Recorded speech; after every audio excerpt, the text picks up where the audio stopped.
This video sponsor by பைமோட் app.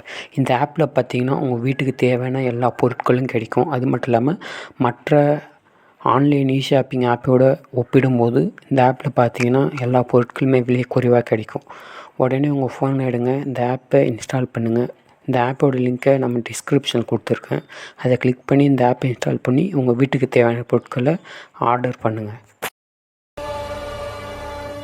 தமிழனின் வீர கலைகளை பற்றி அறிந்து கொள்ள ஓர் 6 நிமிடம் ஒதுக்குங்கள்.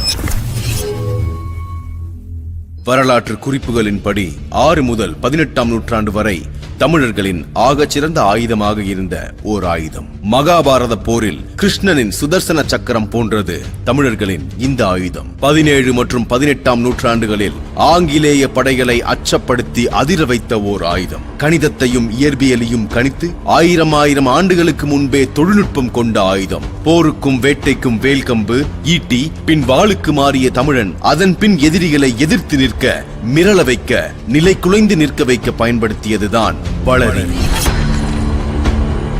காற்றை கிழித்து கண்ணிமைக்கும் நேரத்தில் கதையை முடிக்கும் இந்த வளரி ஆங்கிலேய காலத்தில் பல தளபதிகளை ஸ்தம்பிக்க வைத்த ஒன்று. இனி எதிர்காலத்தில் இந்த ஆயுதத்தையும் கலையையும் எவரும் கற்றுவிடக் கூடாது என்பதற்காகவே சட்டம் போட்டு இதை தடுத்தான், மீறி வீசியவர்களை கொன்றான். வளரி, அதை பற்றி தெரிந்து கொள்வோம் இன்று. வளைந்த வாளை எரி என்பதே வளரி.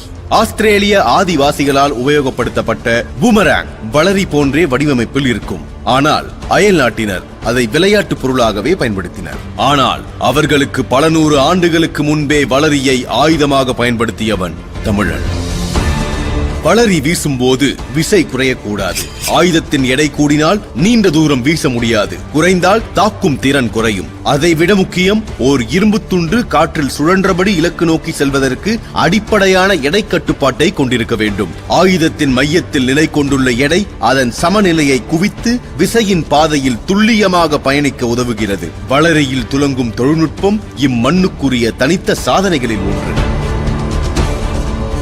தமிழ் இலக்கியங்களிலும் வரலாற்றிலும் வளரியை பற்றிய குறிப்புகள் பல இருக்கின்றன. காடும் காடு சார்ந்த இடமும் முல்லை. முல்லை திணை தலைவன் மால் எனப்படும் மாயோன் எனும் கல்வன். அவன் ஆயுதம் வளரி என்கிறது கலித்தொகை.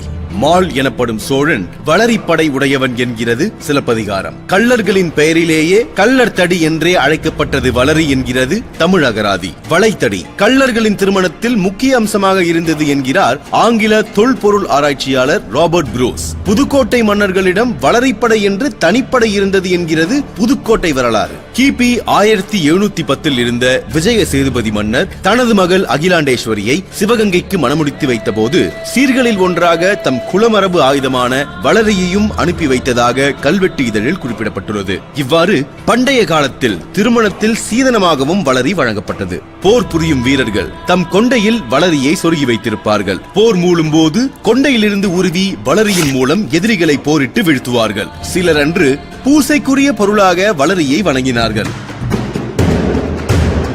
மேலும் வளரியை பற்றி 17, 18ஆம் நூற்றாண்டுகளில் எண்ணற்ற குறிப்புகள் பிரிட்டிஷ் ஆவணங்களில் எழுதப்பட்டன. வேறெங்கும் இல்லாத ஓர் ஆயுதத்தை பற்றிய ஆச்சரியமும் கண்ணிமைக்கும் நேரத்தில் கழுத்தை வெட்டி செல்லும் அதிர்ச்சியும் கலந்த பதிவுகளாக அவ்வெழுத்துக்கள் இருக்கின்றன. இந்த ஆயுதம் ஆஸ்திரேலிய பூர்வ குடிமக்கள் பயன்படுத்தும் பூமராங் போன்றது. உலகில் இவ்விரு மக்கள் தான் இந்த ஆயுதத்தை பயன்படுத்துகின்றனர் என்று முதலில் கருதிய ஐரோப்பியர்கள் பின்னர் இந்த கருத்தை மாற்றிக்கொண்டனர். 18ஆம் நூற்றாண்டில் ஆஸ்திரேலியாவை பற்றி ஆய்வு செய்த சாவைல்ஸ் கென் தனது நூலில் இந்த கருவி ஆசிய பகுதிகளில் இருந்து முதலாக ஆஸ்திரேலியாவுக்கு சென்று தங்கியவர்களால் அறிமுகப்படுத்தப்பட்டது என்கிறார். கிழக்கிந்திய கம்பெனி படையில் பல முக்கிய பொறுப்புகளை வகித்த கர்னல் ஜேம்ஸ் வெல்ஸ் தனது ராணுவ நினைவுகளில் வளரியை பற்றி எழுதுகிறார். கம்பெனிக்கு சிவகங்கை சீமையோடு நல்லுறவு இருந்த காலத்தில் பெரிய மருதுவிடம்தான் வளரி வீச கற்றுக்கொண்டதையும், உலகில் வேறு எங்கும் இல்லாத இந்த கருவி திறமையுடையவர்கள் வீசினால் 100 கஜ தூரத்திற்கு சென்று இலக்கை துல்லியமாக தாக்கும் என்று பதிவு செய்கிறார்.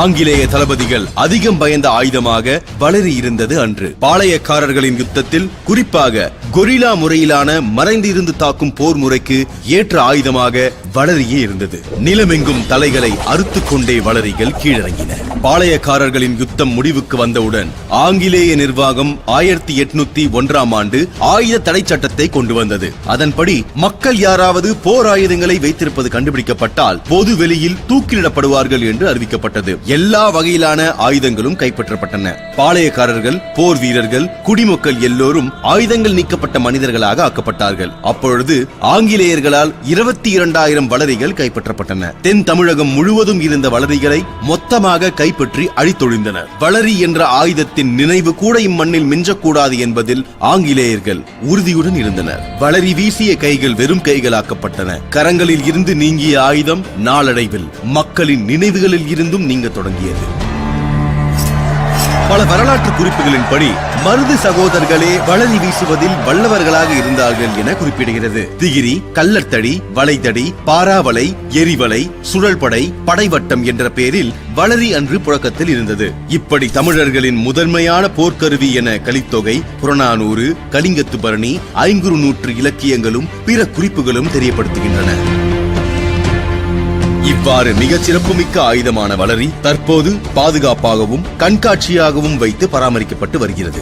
ராமநாதபுரம் ராமவிலாசத்தில் தொல் அறிவியல் துறையினரால் பாதுகாக்கப்பட்டு வருகிறது. புதுக்கோட்டையில் உள்ள திருக்கோகர்ணத்தில் உள்ள அருங்காட்சியகத்திலும் இவ்வளரி பாதுகாக்கப்பட்டு வருகின்றது.